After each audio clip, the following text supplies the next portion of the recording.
Hello everyone, I'm Dr. Liu Pan. I'm the host of Forging the Future. If we ask you a question, can you name a person that has made the most significant contributions to human beings in multiple fields? Whom will you see? Today, we are going to meet a scientist like this. He has been elected as a member of 5 national academies and made significant contributions to physics, optics, electrical engineering, semiconductor, and clean energy. He is the greatest inventor, scientist, and entrepreneur, Dr. Eli Yabonovitch, and he's a professor at UC Berkeley. Professor Eli got pretty much all of the highest awards in his fields. To name a few: Frederick Ives Medal, the highest award of the Optical Society; Benjamin Franklin Medal in Electrical Engineering; Edison Medal of IEEE, and the Isaac Newton Medal and Prize, the highest award of the UK Institute of Physics. Professor Eli has contributed 5 different technologies, and he has formed 4 different startups. And also he is best known as the father of photonics crystal. All of those technologies and the startups all related to photonics crystal or derived from that? And what's his plan for the next 5 to 10 years? That's what we want to find out today. Today, I'm really honored to interview Professor Eli Yabonovitch at UC Berkeley.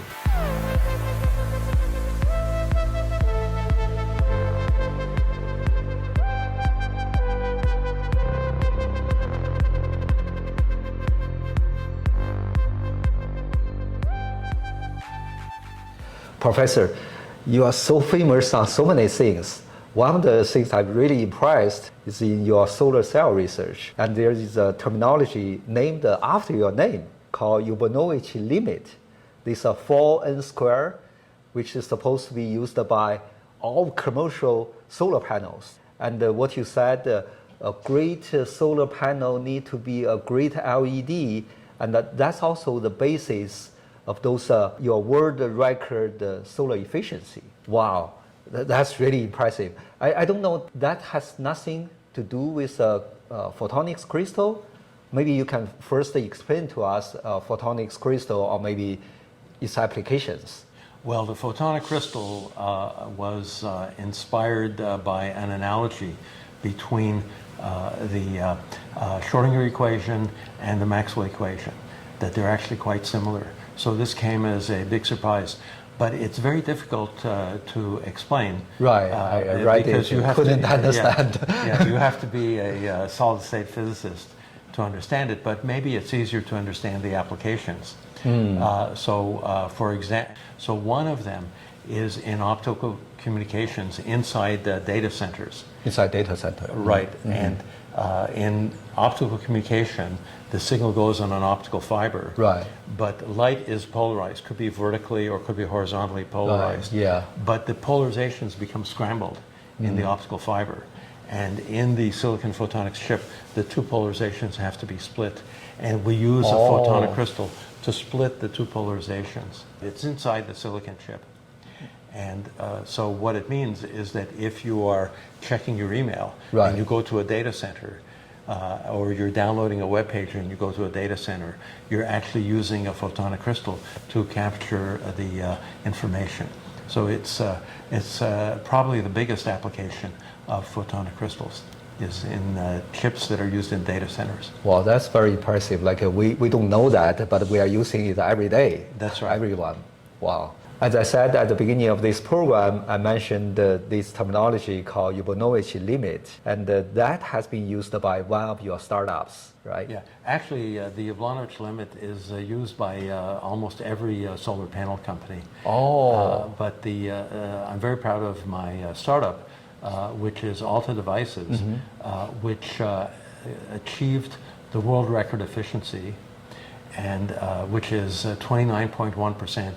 In a flat plate with only one sun. Wow, that's huge. Well, it's significantly above the efficiency. When Alta started, the efficiency was 25.1%. And then Alta, in a series of steps, raised the efficiency to 29.1%. So in that field, that is a huge improvement. And the way to think about this is that we brought in a new concept in solar cells. You already mentioned it, is that a great solar cell also has to be a great LED. So we designed it to be a great LED, and it became a great solar cell. Oh, it became okay. That was the reasoning that went into it. Wow. Now I understand a little bit better than before. Yeah. Professor, you invented 5 different technologies. You also co-founded 4 different science-based companies. One of them is what I worked last. It's called Luminescent, who invented the inverse lithography technology. You want to comment a little bit? Well, you should be the one to comment because of your excellent work at Luminescent. The inverse lithography technology that you developed, it's used in semiconductor manufacturing, in all sorts of chips, memory chips, the flash memory, and also in microprocessors. So it became a big technology, but I have to credit you for making it a reality. Oh, thank you. It took a long time, but eventually I'm also so glad that now every leading CPU, GPU, and cell phone chips, they have to all use that technology, right? IoT in production to make those chips. So I think that we should congratulate each other. That's a big achievement. I'm really proud of it. Yes, I'm also very proud. Maybe the second startup you want to talk about is electronics. Yes, let me mention about electronics. There was a very interesting time. It was around the time when everybody was getting a cell phone. And of course, eventually everybody got a smartphone. But it was the same issue. And I looked at the phone. The antenna used to be a I remember that. I used to a big rod sticking out. And then there was a smaller rod. But every couple of years, they changed the design of the antenna. And I said, if they had done it right the first time, they wouldn't have to change it. Oh, yeah. But they keep changing it. So I decided that there's something wrong, and I should start a company to do this correctly. And it wasn't so easy. It took 4 years of research, but we found the correct way to make cell phone antennas. And it was superior to what was being previously done. And we ended up with being the biggest external supplier to Samsung. Wow. So Samsung was actually the first adopter. They adopted our technology in 2005, and then it went on. And actually Samsung was ahead of iPhone in this technology. They had a more efficient antenna. And because of the strong support from Samsung, we sold 2 billion antennas while I was on the board of directors. Wow, 2 billion. Yeah, but that's because the cell phone is an amazing industry. Eventually, it also became adopted in the iPhone, and it's generally all the cell phones have this technology. And so I feel very proud of that because sometimes I'm on the subway and I look down the subway car and everybody is working on their cell phone. Using the cell phone. Well, each of these people, they're using the antenna developed at Ethertronics. Wow, that's so amazing. Professor, when I counted, there are 4 startups, but there are 5 very important technologies you invented. So sometimes you didn't form a startup, but you published the work. Can you explain to me this 5th? Well, that's right. As a scientist and as an engineer, you don't always start a company. Sometimes you just tell people about your discovery and you publish it, and then it becomes adopted by all the companies in the industry.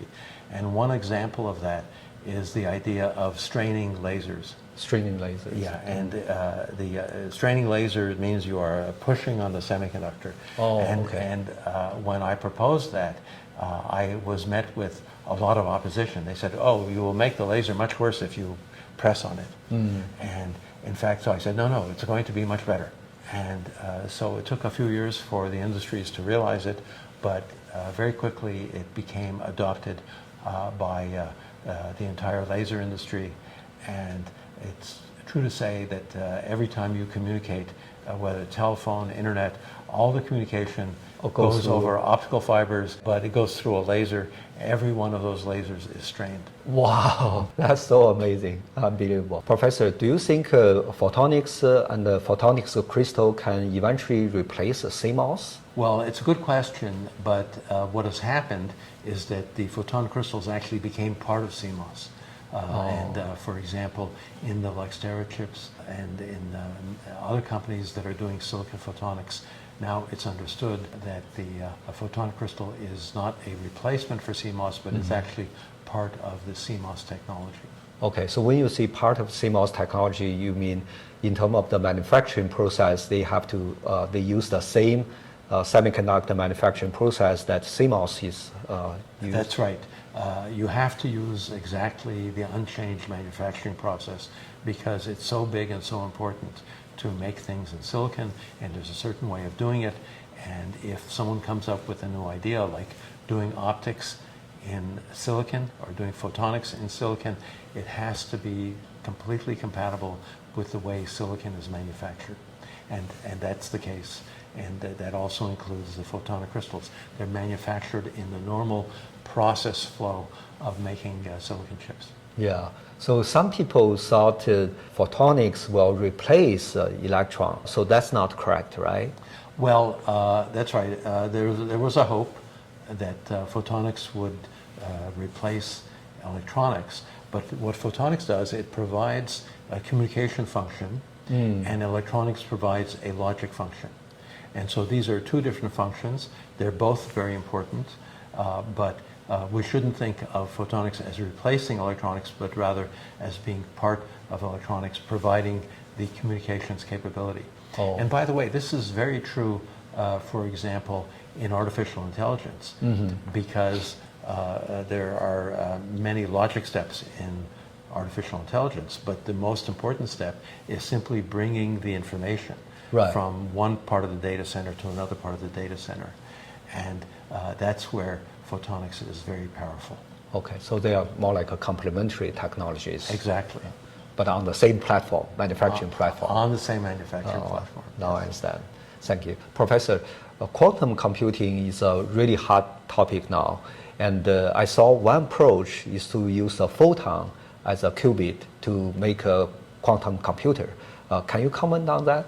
Well, that is the case. There is a great interest in using photons as qubits, but people want to use electrons as qubits, they want to use atoms as qubits.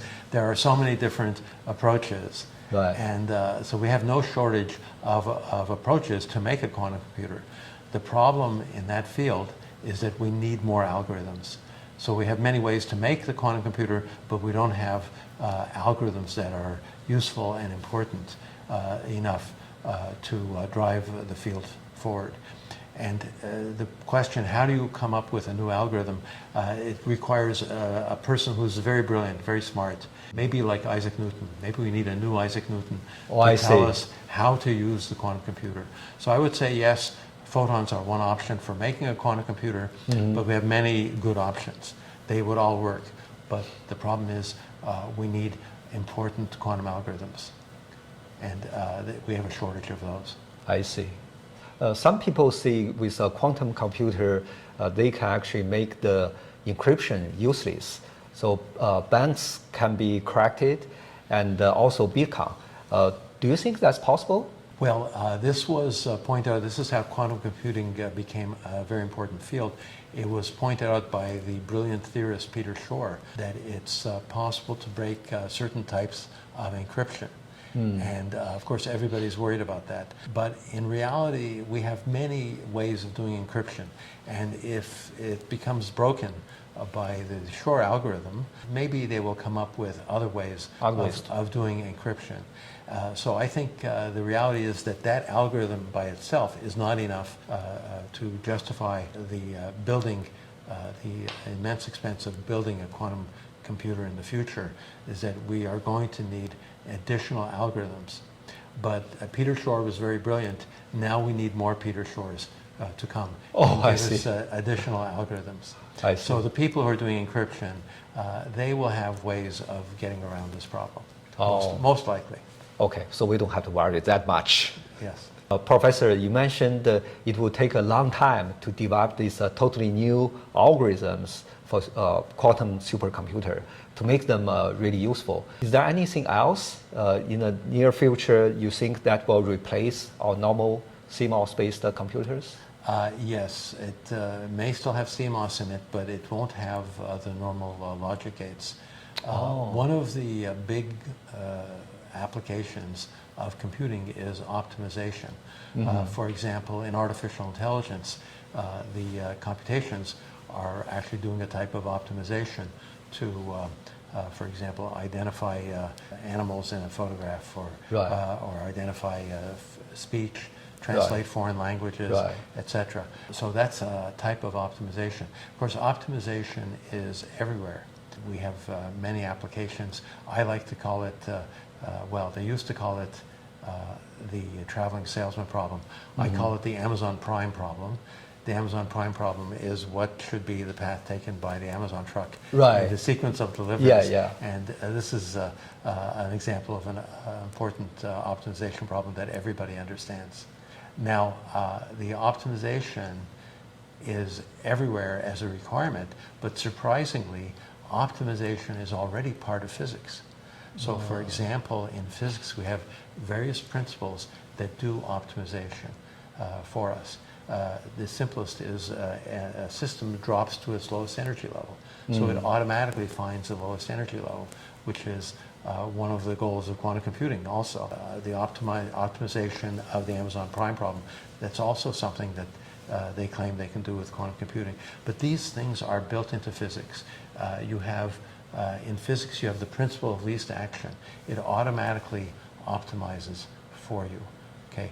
You have other principles. Now, the most useful principle is the principle of least power dissipation that's connected with a scientist from 100 years ago. His name is Onsager.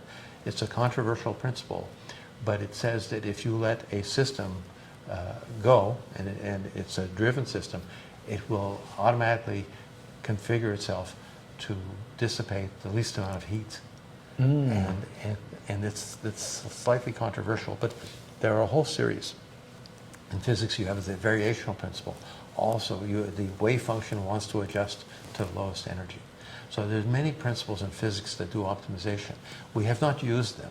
And we're beginning to recognize this and to realize that we can solve very challenging computer science problems.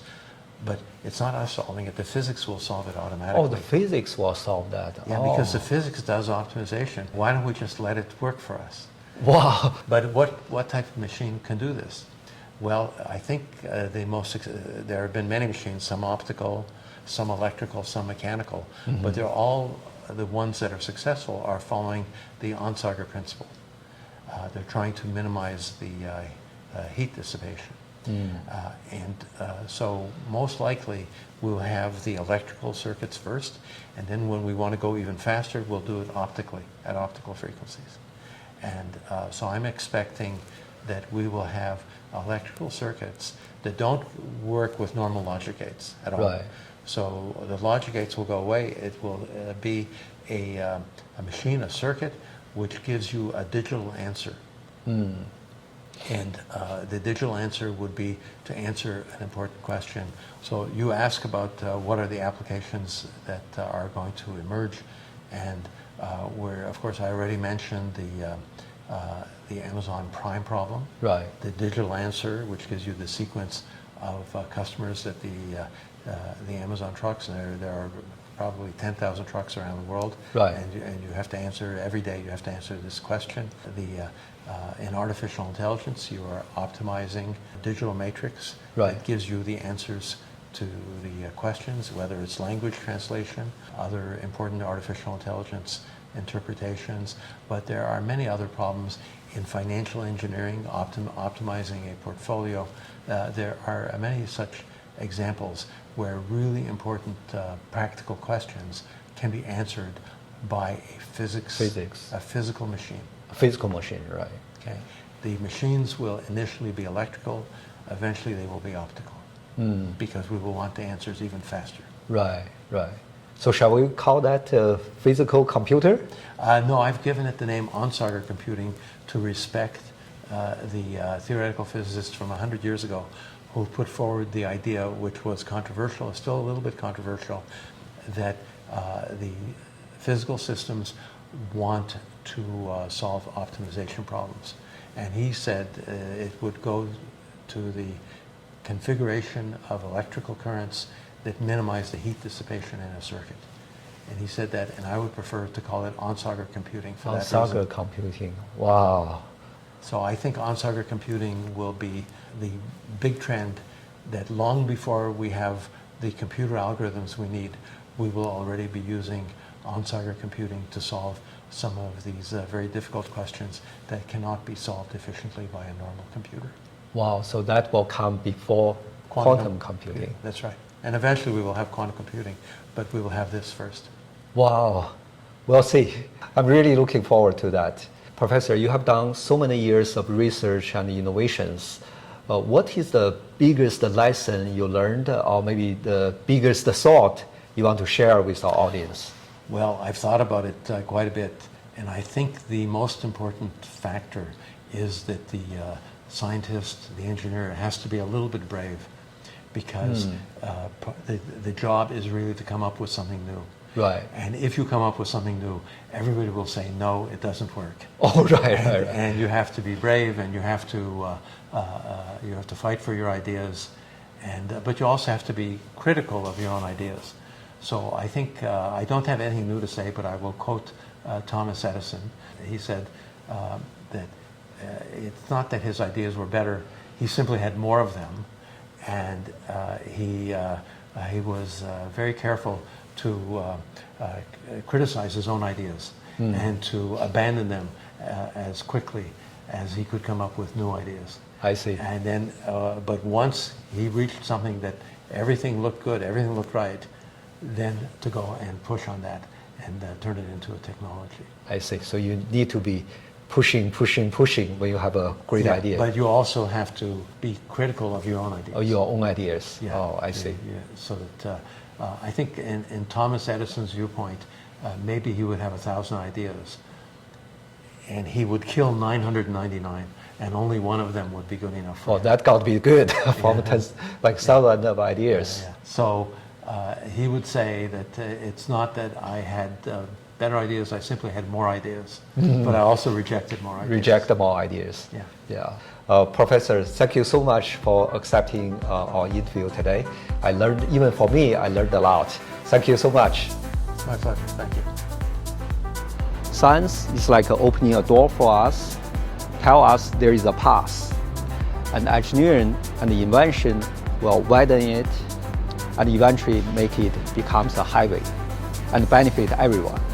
That's what Professor Eli has been doing over and over again. Professor Eli has spent over 50 years doing research. Because of his finding of photonics crystal, scientists believe there will be new photonics technology revolution in the 21st century, and it will open a new space for human beings in the future. We wish him the best and looking forward to his next breakthrough.